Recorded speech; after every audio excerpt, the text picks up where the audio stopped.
Hello नमस्कार good evening मेरे दोस्तों। मैं आपका भाई आपका दोस्त अपने इस YouTube चैनल पर आप सभी का फिर से स्वागत करता हूं और अपने उसी मोटिवेशनल कोट के साथ है कि ना रुकूंगा ना झुकूंगा, सिर्फ करके दिखाऊंगा। हमारा जो टॉपिक चलता है वो कौन सा, पार्ट्स ऑफ स्पीच, जिसके अंदर हम कंजक्शन को पढ़ रहे थे। और कंजक्शन की मैं ऑलरेडी आपको छोटी छोटी 2 क्लासें प्रोवाइड करवा चुका, जिसके अंदर मैंने कंजक्शन क्या होता है उसके बारे में बताया और कंजक्शन की कितनी टाइप्स होती हैं उसके बारे में बताया।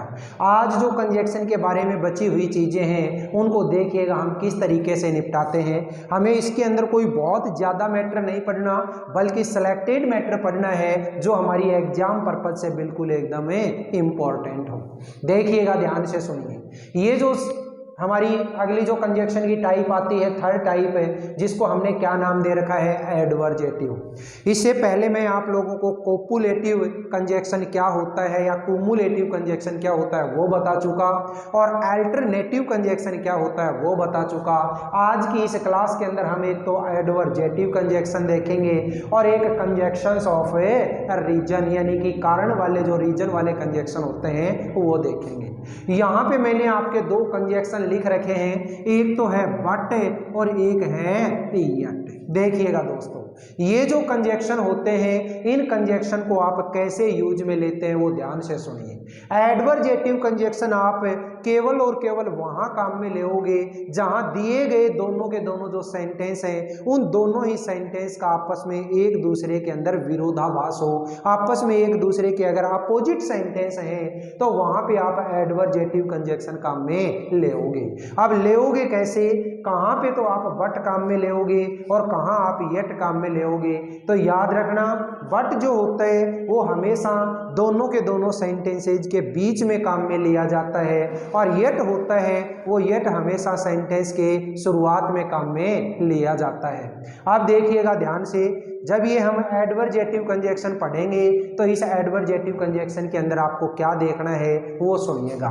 कैसे, मैंने यहाँ पे एक सेंटेंस लिखा, देखिएगा, ही वर्कड हार्ड। दूसरा मैंने सेंटेंस लिखा, ही फेल्ड इन एग्जाम। देखिएगा, ये 2 सेंटेंस है, ही वर्कड हार्ड और दूसरा ही फेल्ड इन एग्जाम। अब देखो यहाँ पे जब मैंने ये पहला सेंटेंस देखा, ही वर्कड हार्ड, उसने कठोर परिश्रम किया, उसने अच्छी मेहनत की। अब कोई कठोर परिश्रम करता है, अच्छी मेहनत करता है, तो हमारा मन क्या कहता है कि वो शायद एग्जाम के अंदर पास है, हो गया होगा। लेकिन यहाँ पे अगला जो सेंटेंस है वो सेंटेंस इसका बिल्कुल एकदम से अपोजिट है, ही फेल्ड इन एग्जाम। तो ऐसी कंडीशन के अंदर जब दोनों के दोनों सेंटेंस एक दूसरे के विरोधाभासी हों, एक दूसरे के अपोजिट हों, तो उस टाइम पे हम एडवर्जेटिव कंजक्शन काम में लेते हैं। अब बट को कैसे लेंगे और येट को कैसे लेंगे, देखिएगा। सबसे पहले मैं बट को काम में लेता हूं, तो इसका आंसर क्या हो जाएगा, he worked hard but failed in exam. ठीक है, इसी तरीके से अगर मान लो येट को काम में लेना है तो केवल और केवल आपको ध्यान ये रखना है कि येट होता है उसको सेंटेंस के शुरुआत में काम लीजिए। कैसे, ये लीजिए, येट ही वर्कड हार्ड, फिर लगाओ कोमा, और कोमा के बाद में आगे वाला जो सेंटेंस है वो कैसे लिखोगे, ही फेल्ड इन एग्जाम। देखिएगा दोस्तों, ये जो सेंटेंस है इस सेंटेंस का मतलब तो क्या हुआ, ही वर्कड हार्ड, उसने कठोर परिश्रम किया लेकिन एग्जाम में फेल हो गया। और यहाँ पे इस सेंटेंस का मतलब क्या हुआ, यद्यपि हालांकि उसने कठोर परिश्रम किया लेकिन वो फेल हो गया। ठीक है भाई। तो इस तरीके से कोई भी दो सेंटेंस अगर आपस में एक दूसरे के अपोजिट होते हैं तो वहां पे हम कौन से कंजक्शन काम में लेते हैं? एडवर्जेटिव कंजक्शन है, जिसमें एक तो आप बट पढ़ते हैं और एक आप येट पढ़ते हैं। अब अगला जो कंजक्शन आता है वो कंजक्शन कौन सा है हमारा? Conjunction of a reason. देखिए, कारण बताने वाले कंजक्शन के अंदर है आप एक तो सो को पढ़ना और एक है देयरफॉर को पढ़ना। ये दोनों के दोनों जो सेंटेंस है इनका हिंदी मीनिंग क्या होता है? इसलिए, यानी कोई एक काम किया जाता है, वो काम क्यों किया जाता है, इसके पीछे का क्या रीजन है, उस रीजन को शो करवाने के लिए किसको काम में लेते हो? सो को या फिर देयरफॉर को काम में लेते हो। देखिएगा, मैंने यहां पे एक सेंटेंस लिखा, देखिए, ही वेंट टू जयपुर। दूसरा है ही वांटेड टू स्टडी। ठीक है, पहला सेंटेंस का मीनिंग क्या है? ही वेंट टू जयपुर, वो जयपुर गया। ही वांटेड टू स्टडी, वो पढ़ाई करना चाहता था। अब यहाँ पे इसके अंदर सो और देयरफॉर को काम में लेना चाहोगे तो किस तरीके से काम में लेना चाहोगे वो देखिए। मैं क्या बोलूंगा? ही वांटेड टू स्टडी, वो पढ़ाई करना चाहता था इसलिए वो जयपुर चला गया। ठीक है, तो कैसे करोगे इसको? He wanted to study. ठीक है, so he went to Jaipur. और इसी सेंटेंस के अंदर है अगर आप देयरफॉर को काम में लेना चाहो तो क्या हो जाएगा? He wanted to study therefore he went to Jaipur, वो पढ़ाई करना चाहता था इसलिए वो जयपुर चला गया। दूसरा, जैसे मान लो मैंने एक एग्जांपल और दिया, he left his study, उसने अपनी पढ़ाई छोड़ दी। he had no money, उसके पास पैसा नहीं था। अब देखिए, एक काम किया, इसके पीछे कोई ना कोई रीजन था। ठीक है, तो यहां पे जब आप सेंटेंस को सो या देयरफॉर से कनेक्ट करोगे तो क्या कहोगे? ही हैड नो मनी, उसके पास पैसा नहीं था इसलिए उसने पढ़ाई छोड़ दी। तो देखिए इसका आंसर क्या हो जाएगा? ही हैड नो मनी, उसके पास पैसा नहीं था। देयरफॉर या फिर क्या लगाओगे? सो ही लेफ्ट हिज स्टडी। बोलिए दोस्तों, ये दोनों के दोनों जो कंजक्शन है हमारे एडवर्जेटिव कंजक्शन भी और ये कंजक्शंस ऑफ रीजन, ये दोनों के दोनों आपको समझ में आए या नहीं आए? और इस तरीके से अपने सारे के सारे जो कंजक्शन हैं ये कंजक्शन आप लोगों ने वन बाय वन सीखे। अब एक कंजक्शन और आपका है जिसके अंदर आप लोगों को बहुत अच्छे तरीके से समझना है और वो कंजक्शन आपकी एग्जाम के पर्पज से भी इम्पोर्टेंट है। देखिएगा कैसे, सुनिए। कई बार आपको कोई एग्जाम्पल दिया जाता है और उस एग्जाम्पल के अंदर है एक कंजक्शन तो दिया हुआ होता है और कहता है कि इसकी जगह पे आप दूसरा कंजक्शन काम में लीजिए। अब वो कौन सा कंजक्शन आपको दिया हुआ है और कौन सा आपको यूज में लेने के लिए बोलता है? देखिए, एक कंजक्शन होता है सो दैट, ठीक है, और एक होता है टू टू। ये देखिए, ये दोनों के दोनों ही जो कंजक्शन है ये दोनों ही कंजक्शन हमारे कौन सी टाइप के कंजक्शन होते हैं? Compound conjunction.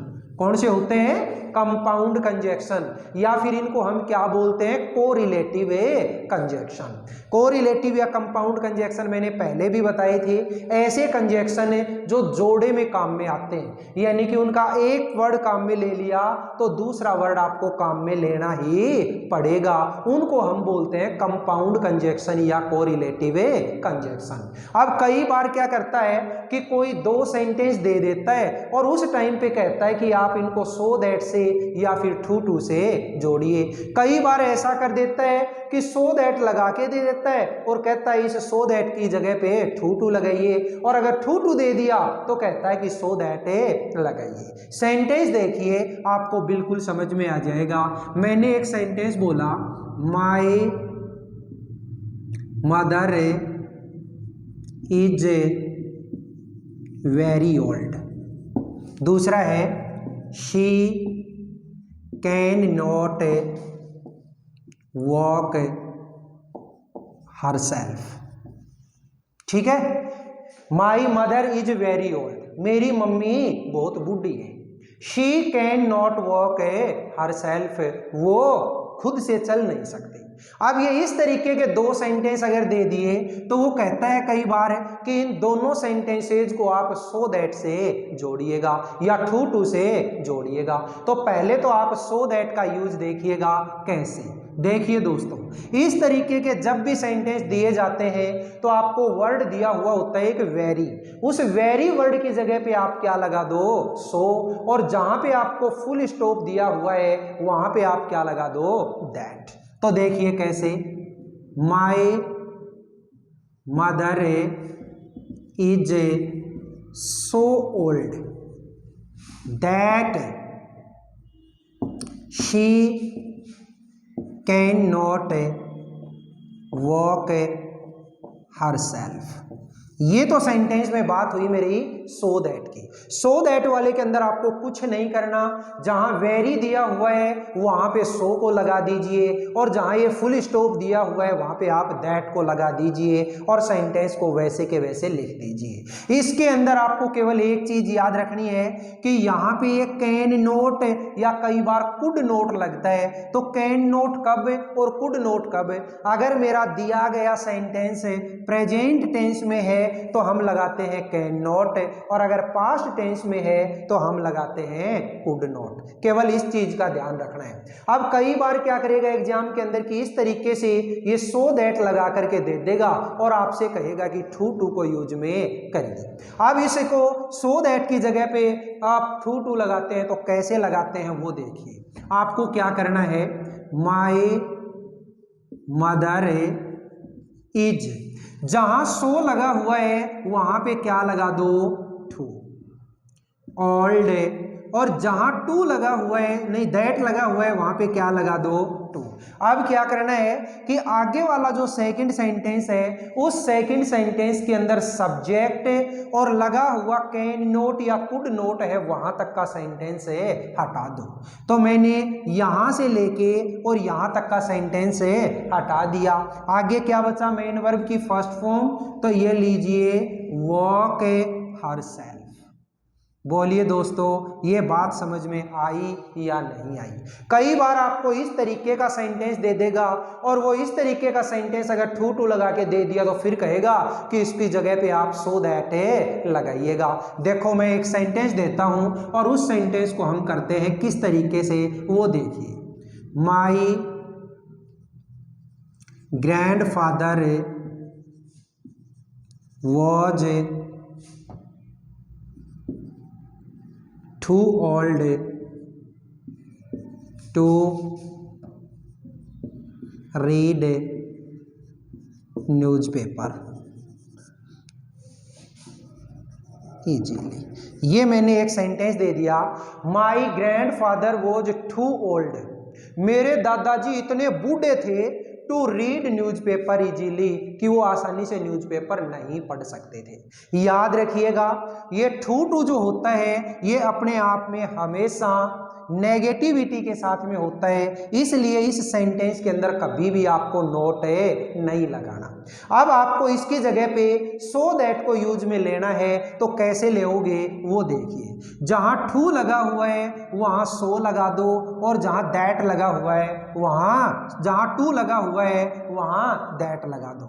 यहां तक तो क्लियर हो जाएगी। आगे देखिएगा, माई ग्रैंडफादर वॉज, अब टू की जगह पे क्या लगाना है, सो ओल्ड, टू की जगह पे क्या लगाना है, दैट।